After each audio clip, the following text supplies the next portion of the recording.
Somehow Palpatine returned.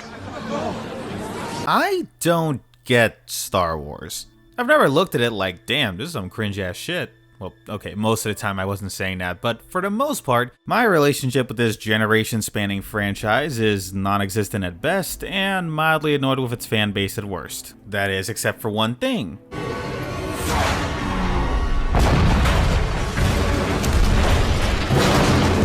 God, this game slapped. Hell, most early Star Wars games slapped. Rogue Squadron, Knights of the Old Republic, Battlefront 1 and 2, Jedi Knight Academy. I don't know a thing about the extended universe or the movies or whatever, but these games, these are some good ass games. But somewhere along the way, there was a great disturbance in the Force.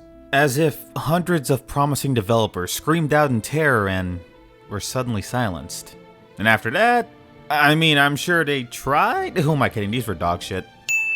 And just like that, Star Wars games basically became fuel for YouTubers to mock until one day, another Star Wars game was announced and people were saying, holy shit, it's good! Not just good, great! One of the best Star Wars games. Finally, after 10 years, they finally made a Star Wars game that was... holy shit, okay. Alright, look, I'm getting this out of the way. The game is good. The bosses are fun. There's this one level that...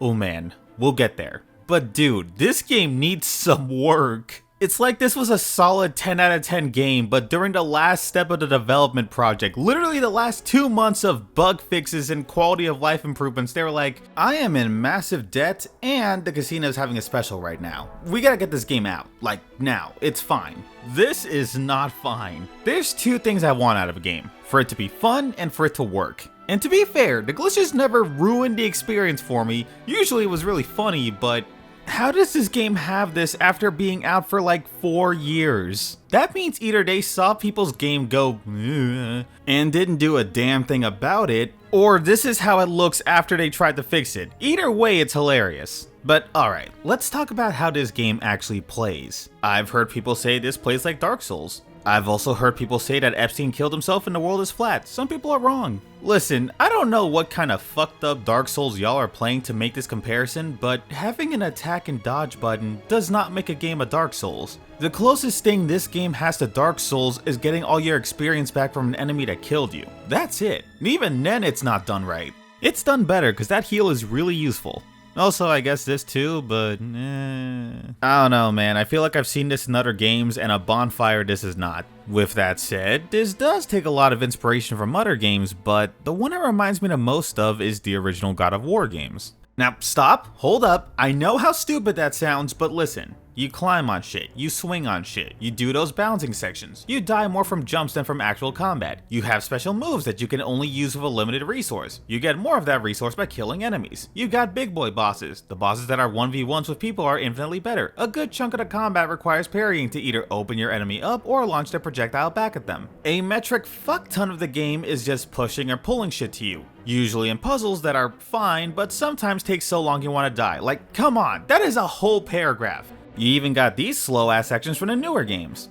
I mean, granted, every modern game has that, but you know what? These two have the same director, so I'm calling this a win. The good news is, from a combat perspective, yeah, this is pretty good. There are clips of people going absolutely nuts with the combat. You can get really fancy with it.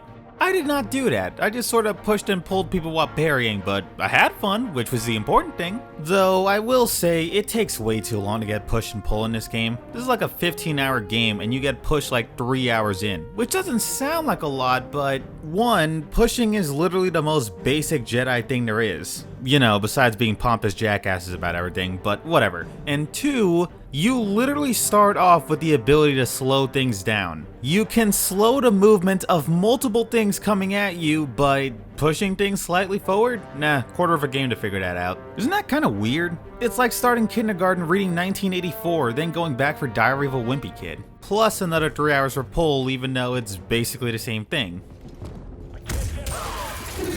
Though that one I can forgive a bit more.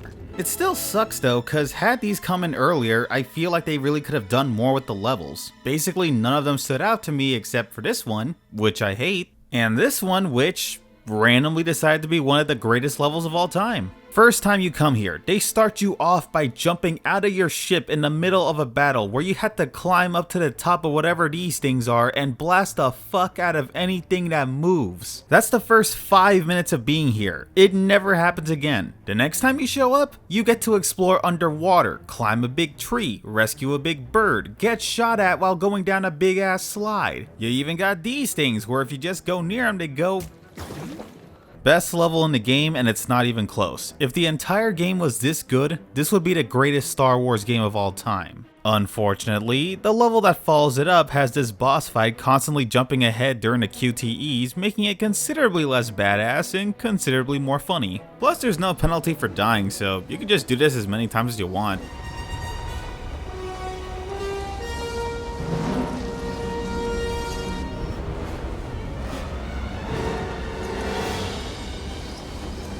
Perfect! Oh yeah, and the story sucks. By far, my biggest complaint is you're constantly traveling around with these guys, each of which have their own weirdo backstory, then you do absolutely nothing with them, and it's like, why? Like, take this character, right? Not only is everyone hoping she ends up as your goth alien GF, but she literally comes from a planet full of Darth Mauls, can teleport, and can summon zombies with the Force. You know what they do with her? That's right, nothing until the end of the game. Seer only gets one cool moment in the whole game too. These characters just sit back for most of the game, and it sucks because you're just waiting for them to do stuff. Except Grizzy. He's the pilot, he's the best character, and he gets a pass because I love him. But my god, these guys better have more to do in the next game. Look, I'm gonna be honest, this game isn't bad. I had way more fun than I thought I would. There is a lot of potential here, it just needs a bit of polishing. Everything they've shown so far looks badass and is exactly what I wanted. The entire game I've been wanting a blaster. Jedi Survivor says not only do you get a blaster, you can do combos with your blaster. Fallen Order, I was wondering why the dual wield only had one attack. Survivor? Fuck that, it's one of 5 different combat modes. Everything is pointing to this being the greatest Star Wars game ever made. Please Respawn, don't fumble this. Or do, either way I'm not buying this new. Sorry, but it's EA, man, you gotta have some standards. But a pre-owned copy? Also, real quick, I'm not the only one who thinks Cal runs like Jack Sparrow, right? I got a job to do, I got a job to do, and guess what's inside it? Oh no,